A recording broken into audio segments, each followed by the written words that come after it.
Welcome to the intersection of technology, cybersecurity, and society. Welcome to ITSP Magazine. You're listening to a new episode of Stories from Space podcast, where your host, Matthew Williams, examines the history of human spaceflight, the breakthroughs that revolutionized our understanding of the universe and our place in it, and the brave individuals who work tirelessly to advance the frontiers of our understanding. Knowledge is power, now more than ever.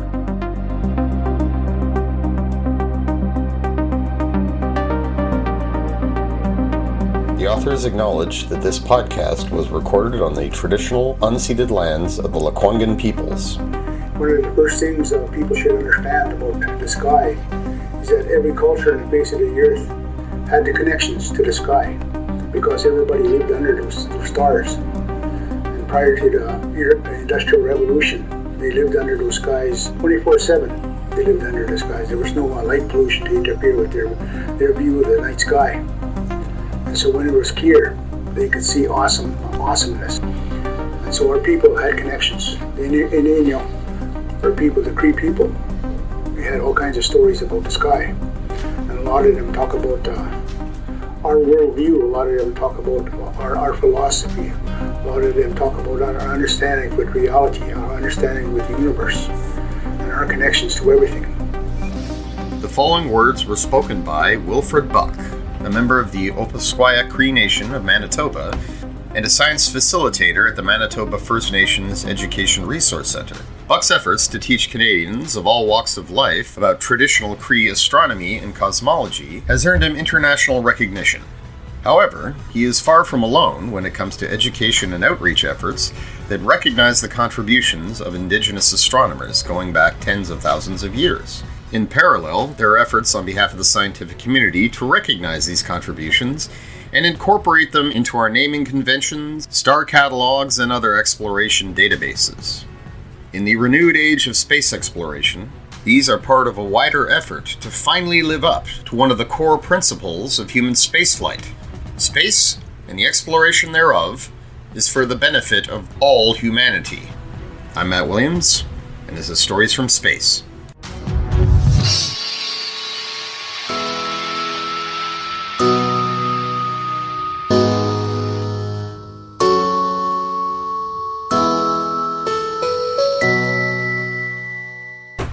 Welcome back to Stories from Space. I'm your host, Matt Williams, and today I wanted to get into a discussion about something that is near and dear to my heart, and also very, very important. That is a recognition of a major revitalization effort on the part of Indigenous communities worldwide. We see this happening in many corners of the world, in Australia, New Zealand, in Canada, and the United States, and many other parts of the world besides. And these revitalization efforts, they are restoring Indigenous culture, and restoring its traditions there. So it's linguistic, it has to do with ceremonies, religious beliefs, and of course, astronomical and cosmological traditions. It is a holistic attempt to revitalize these cultures which were very nearly wiped out by centuries of colonialism, imperialism, and education models that were very much steeped in Eurocentric, racist notions of cultural superiority. And this has been reflected in modern Western astronomical traditions, especially where naming conventions are concerned. With some exceptions, naming conventions up until recent years have been incredibly Eurocentric in outlook. However, that is changing, and alongside these revitalization efforts, there is a significant effort on behalf of the scientific organizations of the world, such as the International Astronomical Union, in terms of NASA, to recognize and respond accordingly to these efforts. And that is what I want to talk about today. First, addressing some of the traditional beliefs that are being taught and emphasized, and the response of the international community and their attempts to integrate these efforts into astronomical studies and convention. So first of all, to repeat what Buck said, because it cannot be emphasized enough, and it is fundamentally true, it's that the tradition of stargazing, of looking up at the night sky and of seeing patterns in the heavens, in the movement of the stars and of the planets. This is something that goes back to the very beginning of human history. And we're talking 200,000 to a few million years easy. As long as we've been able to look up at the night sky, we have been able to find meaning there and solace and inspiration, and that in turn has inspired every single culture that has ever existed. It's inspired their mythology, their cosmology, their religion, their ancestral beliefs, their ceremonies and practices. And it is, of course, very appalling that these traditions have been suppressed, or that deliberate attempts have been made to extinguish them and suppress them based on racist notions. Especially when one considers the sheer value that these traditions had.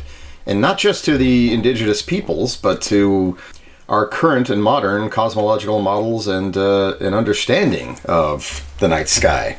As Europeans spread throughout the world and conquering and pillaging and assimilating, they incorporated a great deal of stargazing and cosmological and astronomical knowledge from the people that they colonized, and used it to create what is today the internationally recognized IAU's 88 recognized constellations. But of course, those constellations are very much representative of ancient Greco-Roman traditions. They don't really take into account these other traditions. And these traditions were incredibly vast because, like all cultures, the indigenous peoples of North America, of South America, of the South Pacific, of Australia and Australasia, and of Africa, the motions of the sun and the moon in the sky, the motions of the constellations through the zodiac, the positions of the planets in the night sky, all of these things were seen as, they were used as a calendar, as a means of timekeeping, navigation, and orienteering, and also for ceremonies and feasts and harvests and periods of fasting. They were inextricably bound up with the local culture and the local geography and the entire sense of space, place, meaning, and identity. So they were, in a word, sacred. As has been said, these are not quaint little stories. These are things that came from the same wellspring of creativity that inspired ancient Sumerian and Babylonian, and by extension Greco-Roman cosmology. And it is something that still inspires us to this day. The night sky, the moon, the sun, all the celestial objects, the stars, these belong to no one, and yet they belong to us all in a way, in that they are part of our collective culture and heritage. We all draw the same inspiration and hope by looking up into the cosmos and seeing ourselves out there. A perfect example here is the Northern Lights, or Aurora Borealis.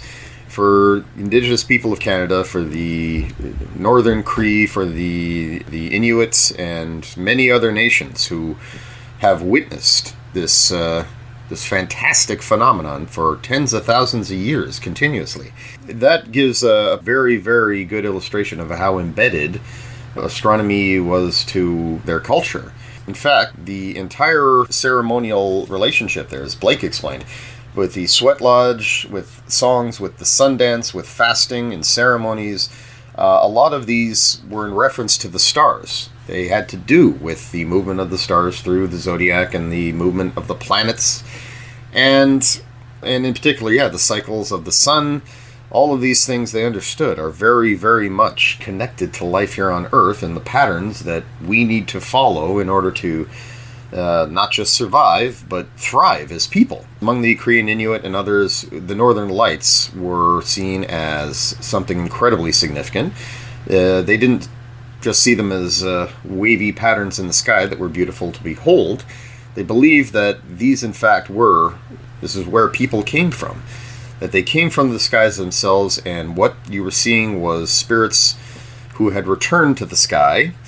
They were dancing across it, and so there was a very, very strong connection with that. It's like, here we are on Earth, we look up at the heavens, it's where we came from, down to here, it's where we return, our ancestors are up there. And Wilfred Buck said it very, very well. He was quoted as saying this in an interview with the CBC. He said, in the wintertime, when these lights were in the sky most prominently, there was a connection to alternate realities, to the spirit world, and that connection was strong. So in other words, it went to the heart of their beliefs and their cosmology. Their entire sense of the meaning of life was bound to the heavens.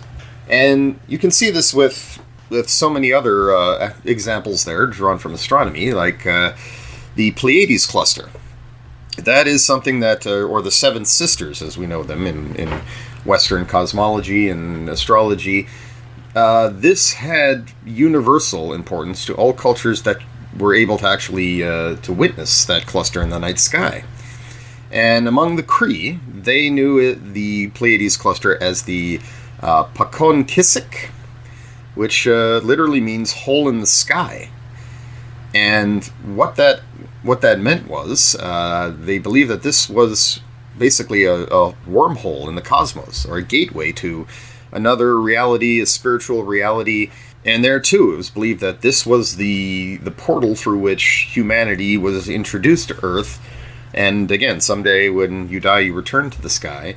So this had very interesting parallels to theoretical physics, like a wormhole, but of course expressed in spiritual terms.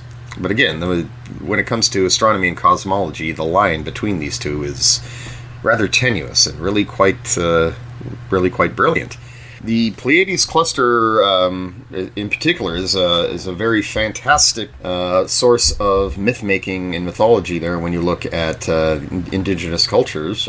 Any culture that was able to see the Pleiades in the night sky had their own myths surrounding it there. And looking at the indigenous mythology in North America, it is a very, very rich topic. For example, the Blackfoot people, referring to the semi-nomadic people who lived on the Great Plains and hunted the bison. The Pleiades cluster actually plays a very prominent role in their life cycle, in their hunts. It shows the mythological and spiritual dimension of their life cycle, basically. So, in short, the rise of the Pleiades cluster in the night sky, it signaled to the hunters, the Blackfoot nations, to assemble on their hunting grounds and get ready to hunt the bison, because the rise of the Pleiades cluster coincided with the change in the seasons, signaled when the bison would be migrating again. And according to the legend, the Pleiades cluster originated from a bunch of orphans who were rejected by their community, the Lost Boys, and the only friends they had were the dogs who came to visit them as they were out and roaming the Great Plains and trying to survive. And when they died, they became the stars in the night sky. And this angered the Sun Man, who was essentially like a creator figure in this mythology. He was angered by this mistreatment, so he punished the people of the land by triggering a massive drought, which caused the buffalo to disappear. But the dogs, who represent a sort of a messenger spirit in this lore, I believe, they intervened and asked that the Sun Man show mercy upon the people. So the buffalo were restored, but only during the season in which the Pleiades cluster was overhead. One can see that there's a deep connection here, a sort of a morality tale with a connection to real-world events and rituals, and the very things on which that the Blackfoot people depended upon in order to live, thrive, and ultimately maintain their community. For the Iroquois, there's a similar story that says that the Pleiades cluster began as 6 boys who climbed atop a hill and were dancing to a tune that a 7th boy was singing. And on one occasion, they danced so fast and so energetically that they became so light and began to ascend to the skies, where they became the stars. Yet another great example, and this one also has a very real-world and very physical connection, are the Kiowa people of the Great Plains. And this legend is of the 7 star girls, as it's called. In the story, these 7 girls were being chased by bears, and to take shelter, they climbed atop a low rock. But as they realized it wasn't high enough to save them, They implored the earth to save them, and the rock shot out of the ground and grew higher and higher until they were pushed all the way up into the sky, and they became those stars. Now, this legend is directly connected to a feature in Wyoming, this large butte called the Devil's Tower. And I don't know what the traditional Kiowa name is for that there. It's simply known as Devil's Tower in English. But this is seen as the rock that ascended these girls to heaven, and the grooves on Devil's Tower, part of that natural formation, were said to be the marks of the bear's claws who were trying to climb after them. So a very, very real-world connection. And all of this really highlights the importance of Indigenous astronomy and Indigenous naming conventions, because it's that these were the people who lived here since time immemorial. They were the first and only humans that began living in this land over 40,000 years ago. So yeah, their legends are very much tied to space and place, and the meaning one draws from that. That is the cornerstone of a people's relationship with the land and continuous habitation. And so, as we are occupying this land, these are traditions we must and need to respect. And there really are so many myths and legends there relating to the stars and the wandering stars, in other words, the planets. But Mars is one that is especially fascinating. And again, this came from Blake, who relates in his educational efforts there, he relates the Cree traditions and how they recognize Mars's rather interesting characteristics in the night sky. Those who are familiar with stargazing and planet gazing, they're familiar with retrograde motion. Now, in the case of Mars and also Jupiter and any planet beyond Earth's orbit around the Sun, basically, if you watch Mars, it will orbit in the night sky from west to east, but at certain times during the year, its orbit, its apparent motion, begins to slow down, circle back, and then circle back again and continue on its way. This is something that had baffled and puzzled astronomers in the Western world. For example, the Greeks and everyone up into Copernicus, and it was actually one of the means through which Copernicus was able to argue that the sun was at the center of the cosmos. It's because retrograde motion indicated that, we are orbiting the sun along with Mars, and what we see is its motion in relation to us, not its own independent motion around us. So for the Cree, there were specific names for this. For example, the term Kitom Pampani, which I'm positive I'm not pronouncing right, but in Cree that means literally circle back. And so they recognized Mars's retrograde motion and they tracked it. And there was even a nickname for it known as Muswa Akak, which means moose spirit. And what that refers to is the fact that when a moose is startled, it will double back. It'll circle back around itself and then continue running off. So just like the ancient Mesopotamians and Babylonians and then Greeks, Romans, and Europeans were all tracking the motions of Mars over time, puzzling over this retrograde motion and their attempts to characterize it. The Cree did the exact same thing. They characterized it in familiar and relatable terms. So whereas Ptolemy said that motion we see, that's wheels within wheels, Cree said, well, it's basically doing what animals in the wild that we've known and lived among for since time immemorial. It's a quirk of its behavior. And so, as I mentioned, alongside these revitalization efforts, there are international efforts to recognize these traditions and recognize the contributions they have made. In Australia, for example, the Commonwealth Scientific and Industrial Research Organization, in 2020, they decided that their 64-meter Parkes radio telescope should be renamed. And they decided to give it the traditional name of Muryang, which in the Aborigine tradition, that is where the creator spirit lives. It literally translates to sky world.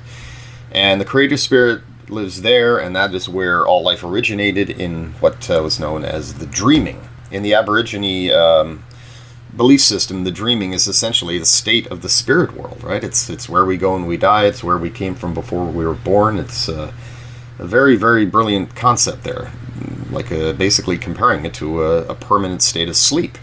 Or just, rather, not a permanent one, just a state of sleep.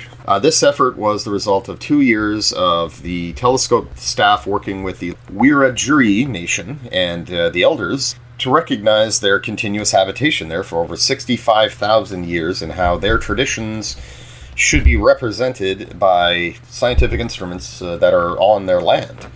Skyworld was a very, very, very fitting name because, of course, this is it's a radio telescope. It's listening to the heavens.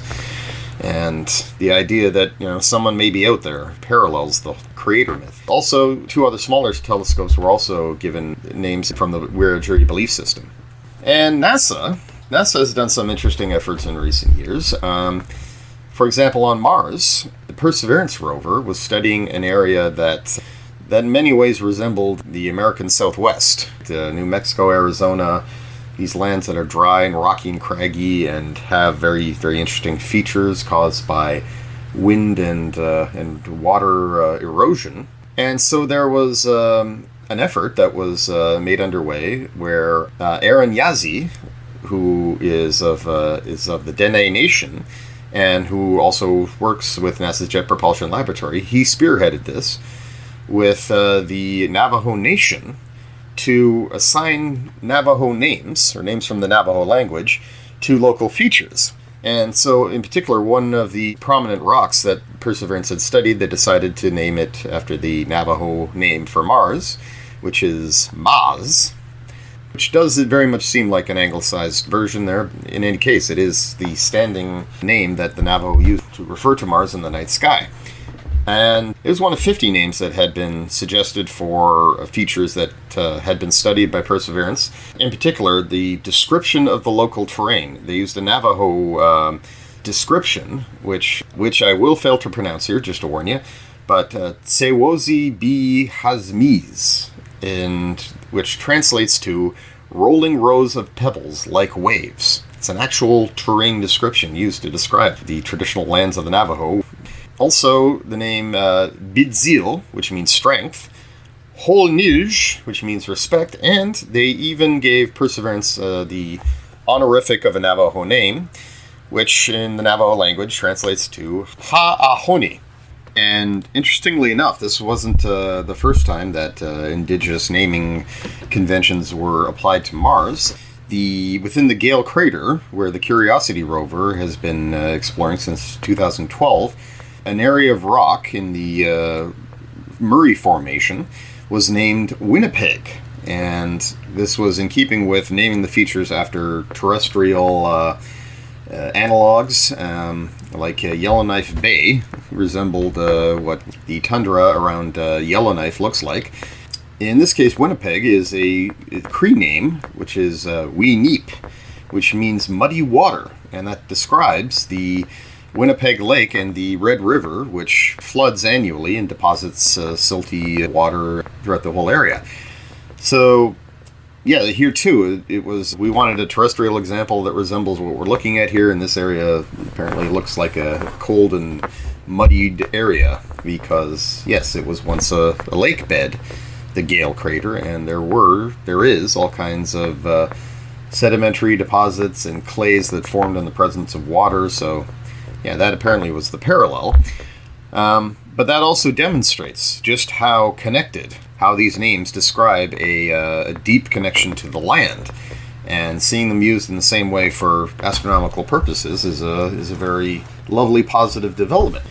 Last but not least, in 2017, the International Astronomical Union, or IAU, their working group on star names, they assigned 86 new names for stars that were derived from non-Western traditions, and that included Aborigine, Chinese, Coptic, referring to modern-day Ethiopia, Hindu, Mayan, Polynesian, and South African traditions. So, for example, the binary star system in the Scorpius constellation, the stars in question are Mu-1 and Mu-2 Scorpii, and instead they decided to rename them Kamidi Mura and Pipi Rima. These are names derived from the Khoikhoi people of South Africa, which Kami Dimura translates to the eyes of the lion, whereas Pipi Mira is derived from Tahitian mythology, and it refers to twins that ran away from their parents and became stars in the night sky, very similar to a number of North American indigenous origin myths. Meanwhile, the star Theta 2 Tauri, which is a part of the Hyades cluster in the Taurus constellation, was assigned a Mayan name of Chamukui, which refers to a small bird.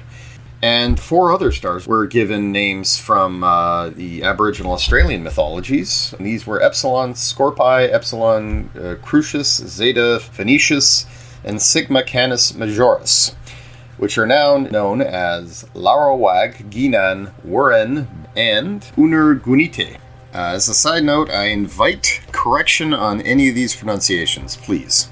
Other initiatives include Native Skywatchers, which was founded in 2007 and is dedicated to remembering and revitalizing Indigenous star and Earth knowledge. In 2020, this initiative received a grant from NASA in order to collect and revitalize the ancient stories and traditions of the Lakota, Ojibwe, and other nations. The U.S. National Park Service and International Dark Sky Association have collaborated with Native Skywatchers in order to conduct astrotourism experiences and teach Indigenous astronomy through their parks at Mesa Verde in Colorado and the Voyageurs National Parks in Minnesota. Located outside of Calgary, the Rothney Astrophysical Observatory, which is overseen by the University of Alberta, is working with the local Indigenous communities to teach about the astronomical traditions of the native Cree, Blackfoot, and Métis nations.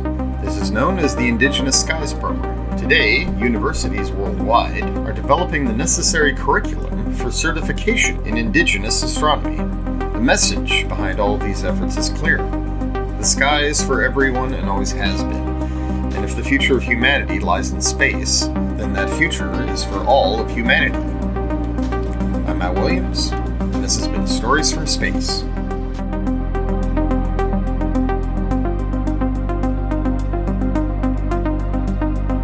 We hope you enjoyed this episode of Stories from Space podcast with Matthew Williams. If you learned something new and this podcast made you think, then share itspmagazine.com with your friends, family, and colleagues.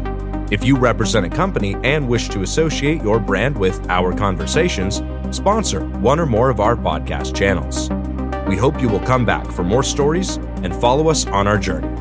You can always find us at the intersection of technology, cybersecurity, and society.